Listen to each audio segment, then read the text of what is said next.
Bonsoir tout le monde. J'ai décidé de vous présenter un petit peu sur la trahison. Je vais peut-être avoir 2-3 vidéos là-dessus.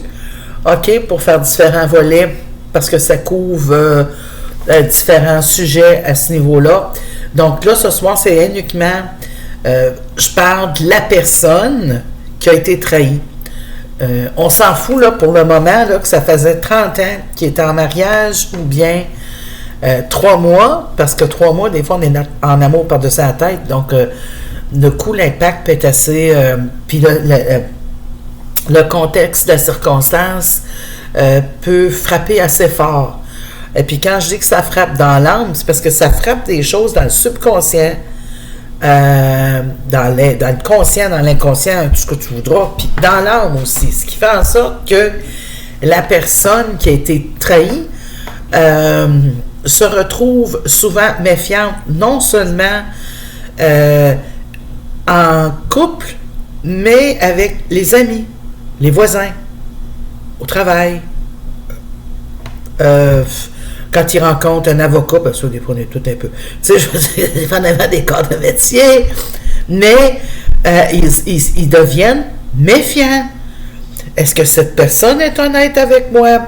Leur confiance en eux, leur estime de soi.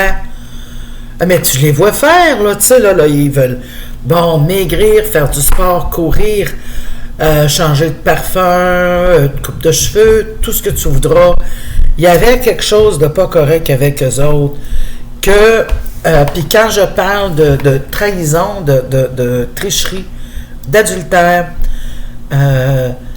ça dépend des niveaux chez les personnes, jusqu'à où ça a été, combien de temps ça a duré, l'impact peut frapper encore, le choc peut frapper encore plus fort.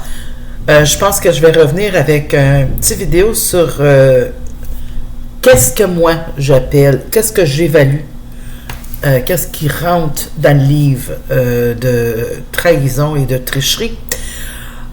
Et prenez soin de vous. Il ne faut pas s'attacher ça, le prendre sur nous personnellement.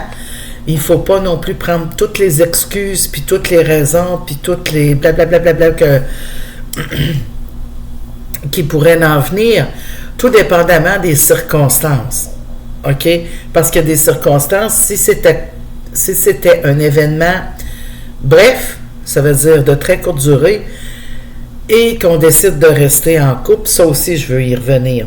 Bien là, à ce moment-là, il faut vraiment tourner la page, parce que tu t'impliques à vouloir rester dans ce couple. Hein?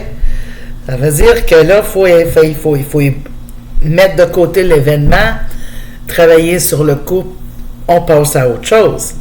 C'est un autre volet. Sur ce, je vous dis, si vous voulez me laisser un message, c'est Nadine Médium Voyante sur Facebook ou mes autres comptes. Il y a TikTok, YouTube, Instagram, sur Yahoo, compte email. OK? Donc, je vous dis à la prochaine.